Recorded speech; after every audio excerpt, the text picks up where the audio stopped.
Hola a todos, muchas gracias por estar aquí. Bienvenidos a este nuevo tutorial del Club Social Entre Costuras. Hoy os voy a hablar del material básico que necesitáis tener en vuestro costurero. Existen en el mercado muchos utensilios que os pueden ayudar, pero esto es lo imprescindible para empezar a coser. Aquí está la lista, así que vamos a ello. Lo primero que vamos a ver es la cinta métrica. La mejor cinta métrica es la que se utiliza en la sastrería y se denomina cinta de sastre. Muchas veces suele venir enrollada en una cajita como esta. Bien, pues cuando la saquemos de esta cajita ya no la vamos a volver a guardar nunca más de esta manera.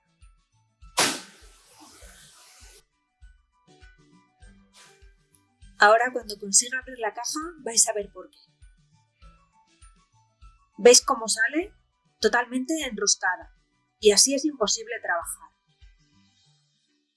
Para poder trabajar cómodamente la cinta tiene que quedar así, plana, muy planita, para que nos sea mucho más cómodo trabajar con ella. Lo mejor es colgarla o guardarla de esta manera, como me estáis viendo hacerlo en el vídeo. ¿Veis? Así. Para que luego cuando la vayamos a utilizar nos quede planita. La cinta métrica estándar tiene 1,5 metros de largo y está dividida en centímetros que están marcados por ambos lados. Entre los centímetros tenemos 3 rayas que a su vez dividen el centímetro en 4, para marcar fácilmente el cuarto, el medio y el 3/4, o lo que es lo mismo, el 0,25, 0,5 y 0,75. Una de las ventajas que tenemos con estas cintas métricas es que para hacer nuestros cálculos solo necesitamos fijarnos en la propia cinta, ya que vienen señaladas las mitades de las medidas. Así, por ejemplo, para saber la mitad de 48, pues vamos a la medida y podemos ver escrito encima del 48 que son 24, que es su mitad. Y si queremos saber la mitad, pues por ejemplo de 70, pues vemos que son 35. Otra de las cosas que os viene bien saber es el porqué de esta chapita. La chapa final del metro, que obviamente lo remata la cinta métrica y le da más consistencia. Pero ¿veis? Aquí tiene un agujerito. Bien, pues este agujerito nos puede servir de otras cosas para colgarla. Y para algo menos conocido, que es para usarla a modo de compás. Si ponemos un alfiler en el agujerito de este modo, podemos mover la cinta y marcar las distancias que queramos desde un mismo punto, para hacer, por ejemplo, un bajo en una falda de capa.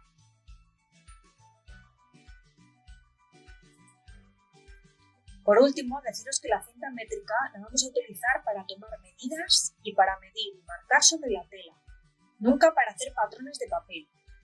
Para eso utilizaremos las reglas, que son mucho más precisas. Además de la cinta métrica, yo suelo usar este cartoncillo, que me resulta muy útil para coser a mano y mantener las distancias de la costura. Es un simple cartón en el que hago unas marcas a 1,5 centímetros para que me sirvan como referencia.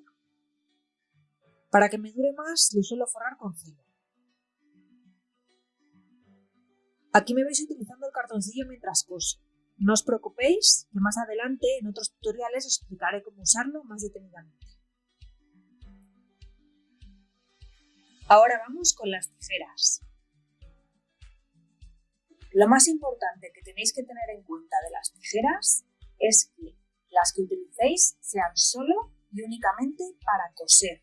No las uséis para ninguna otra cosa y sobre todo nunca cortéis papel con ellas porque se desafilan. Os recomiendo que tengáis una tijera que tenga 2 puntas diferenciadas, una más fina y otra más gruesa, ya que las vamos a utilizar según lo necesitemos. Es puro sentido común, no existe ninguna norma para esto, ¿vale? Así que os voy a mostrar los ejemplos. Aquí estoy descosiendo un pespunte de un bajo y lo que me viene bien es ayudarme de la punta fina de la tijera. En este ejemplo estoy recortando un exceso de tela. Para ello utilizo la punta gruesa hacia abajo, porque si lo hiciera al revés, con la punta fina, esta se podría enganchar en la tela y podríamos incluso llegar a hacer un agujero.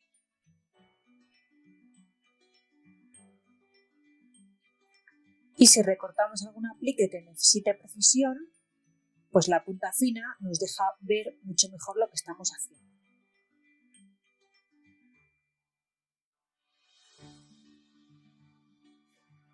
Con la punta gruesa hacia arriba veríamos mucho peor por dónde vamos recortando. No os voy a explicar cómo se utilizan unas tijeras para cortar, porque supongo que eso ya lo sabéis. Pero sí os voy a enseñar una manera muy especial en la que las modistas cogen la tijera, sobre todo cuando cortan hilos, porque es un movimiento mucho más rápido y más seguro.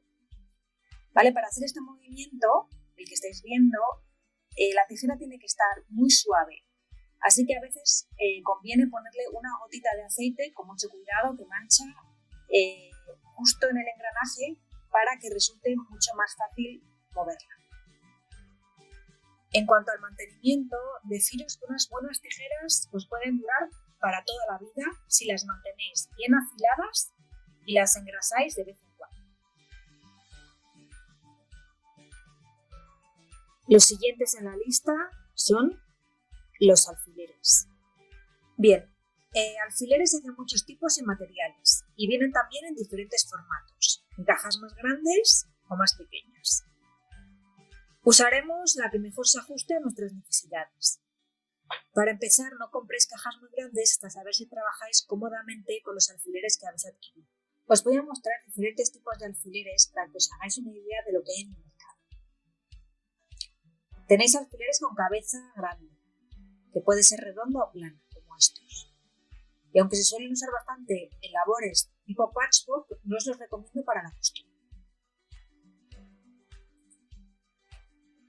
Tenéis también de este tipo largos y gruesos, de los que se suelen usar en labores como los bolillos, pero tampoco son idóneos para coser.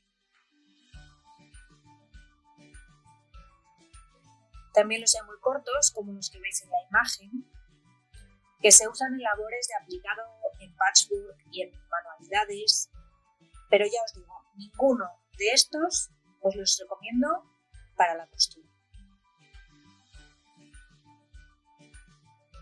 ¿Cuáles son entonces los alfileres que os recomiendo?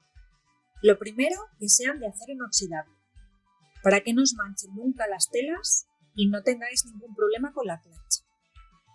En cuanto al largo y grueso del alfiler, los más recomendables para coser son los del número 6, que miden 30 por 0,60 milímetros, el número 8, de 34 por 0,60 y los extra finos de 30 por 0,50. Sobre todo si trabajáis con material muy delicado. Yo uso el número 8, de 34 por 0,60, porque me resulta muy cómodo que sean más largos y no demasiado finos, porque estos tienden a doblarse. No suelo usar alfileteros tipo almohadilla, porque me resultan muy incómodos. Son muy monos, pero poco prácticos. Así que prefiero usar este tipo de barquitas que además están imantadas, con lo que no necesitas un imán aparte para recoger los alfileres que se te caen. Hablando de alfileres que se caen, tener en cuenta que los alfileres se ensucian, se caen al suelo, así que tener la precaución de limpiarlos con un trapito, porque da mucha rabia trabajar con telas claras y que el alfiler te deje un cerco de suciedad donde ha estado plano. Los alfileres es algo a lo que no se les suele dar mucha importancia, pero la tienen, porque vamos a trabajar con ellos de manera habitual, para sujetar patrones, sujetar telas, ayudarnos en la costura a mano, cosiendo a máquina y, por supuesto, para modelar sobre el maniquí y en las pruebas. Así que os recomiendo que uséis unos alfileres con los que os sintáis cómodas, porque os van a hacer el trabajo mucho más fácil. Bien, vamos ahora con una de las herramientas que más ha caído en desuso, el dedal. Me da igual el tipo de dedal que uséis, pero hay que usar dedal, ¿vale? Puede ser con culo o sin culo. Los hay de plástico, de goma, de muchos materiales, pero si queréis coser bien, hay que usarlo.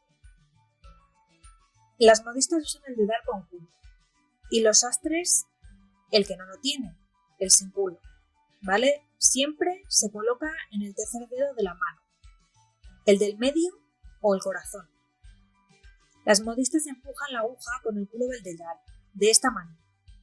Aquí podéis ver con más detalle el modo en el que se utiliza el dedal. El dedal facilita empujar la aguja y evita que nos hagamos daño. Si vamos a coser prendas que requieren que cosamos durante un tiempo relativamente largo, repito, tenemos que usarlo si no queremos hacernos daño. El sastre utiliza un dedal sin culo porque empuja por aquí, de frente. Empuja así, de esta manera. Me da igual la manera en la que empujéis la aguja, ¿vale? De hecho, yo utilizo una combinación de los dos, porque uso dedal de modista, pero empujo como sastre, porque es un movimiento mucho más rápido y se puede correr más. Pero repito, hay que usar dedal. Aprovecho el momento para presentaros a Dedalín. Dedalín saldrá cada vez que haya que recordaros que lo uséis. Y además hará hincapié en otros detalles de la costura que se os suelen olvidar. Continuemos con la lista. Vamos con las agujas. Para empezar, lo ideal es que compréis un surtido de agujas de varios tamaños. Lo ideal es que tengan agujas finas y gruesas. Un buen surtido es el que va del número 5 al número 10, siendo el 5 la aguja más gruesa y el 10 la más fina. Las agujas que más utilizo yo son el número 7 y el número 9. Conviene tener siempre al menos dos grosores diferenciados de aguja. Uno más grueso para coser y hilvanar de manera general y una aguja más fina para los detalles y el trabajo más delicado. Os recomiendo que el ojo de la aguja sea grande.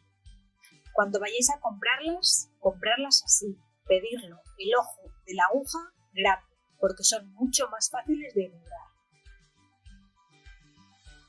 Las agujas se estropean, tienden a doblarse y a despuntarse con el uso. Por eso os recomiendo que una vez salga la aguja del paquete ya no la volváis a guardar, para que podáis diferenciar las agujas nuevas de las usadas. Bien, entonces ¿dónde guardamos las usadas? No os recomiendo los alfileteros tipo almohadilla, porque literalmente se tragan las agujas.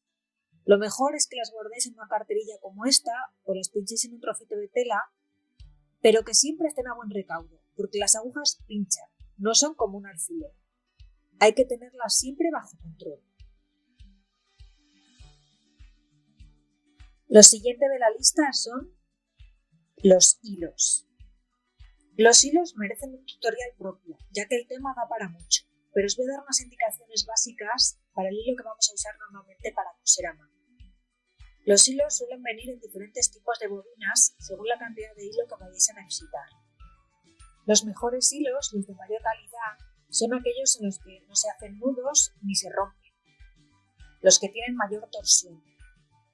Esos en los que no veis pelitos.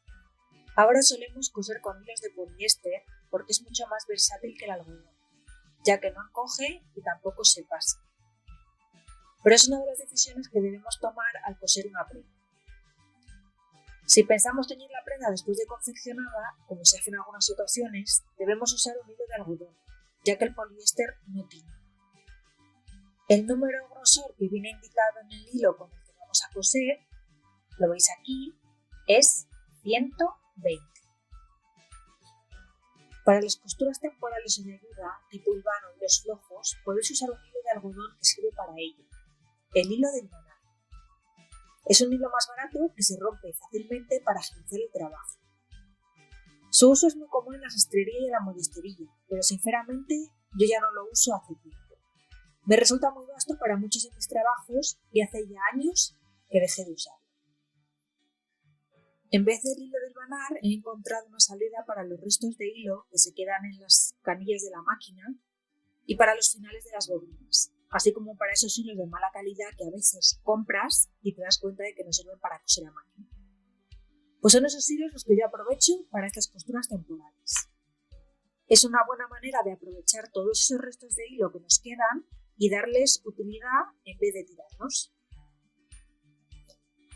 Hay muchos hilos diferentes según lo que vayamos a hacer con ellos: enmallar, bordar, pespuntear, también según el material que vayamos a coser. Como he dicho al principio, es un tema muy amplio del que ya hablaré más detenidamente para que sepáis todo lo que podéis encontrar en el mercado para vuestras creaciones. ya que el hilo es uno de los recursos más básicos para diseñar. Hablemos ahora de los marcadores. Suelen denominarse jaboncillo o tiza. Lo que venden actualmente en las tiendas es tiza. Las hay en diferentes colores, cosa que es bastante útil para marcar sobre diferentes tejidos y para corregir alguna marca. Lo ideal es que tengáis al menos una blanca, que es la que más se usa, y otra de color.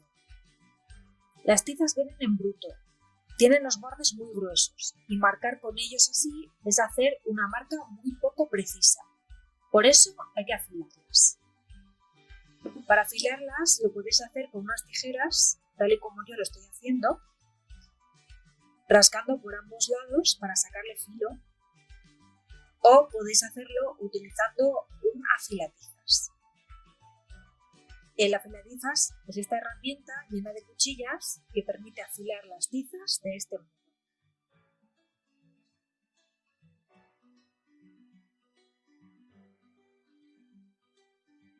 En comparación con la otra marca, tenemos una línea mucho más precisa.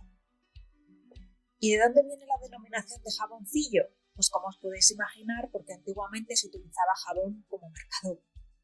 Yo suelo guardar los jabones que te regalan en los hoteles porque sirven muy bien para este fin. También se afilan para que marquen más fino. El problema que tienen frente a la tiza es que no marcan en todos los tejidos y que a veces dejan una marca grasa que solo se va con el lavado. Y eso hay que tenerlo en cuenta, porque no todos los tejidos se pueden lavar.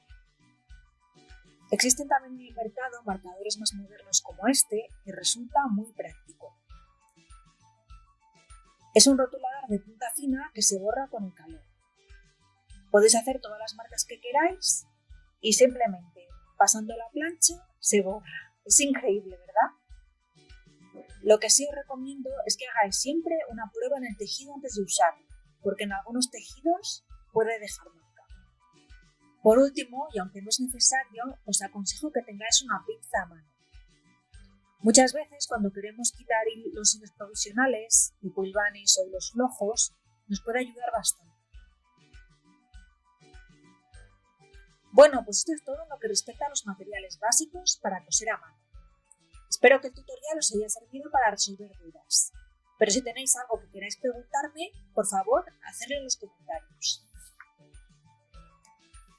Os recuerdo que la costura es para disfrutarla y requiere tiempo y estamos empezando, así que no os agobiéis. Coser no es difícil, solo hay que dedicarle tiempo. Venga, os espero en el próximo vídeo. ¡Adiós!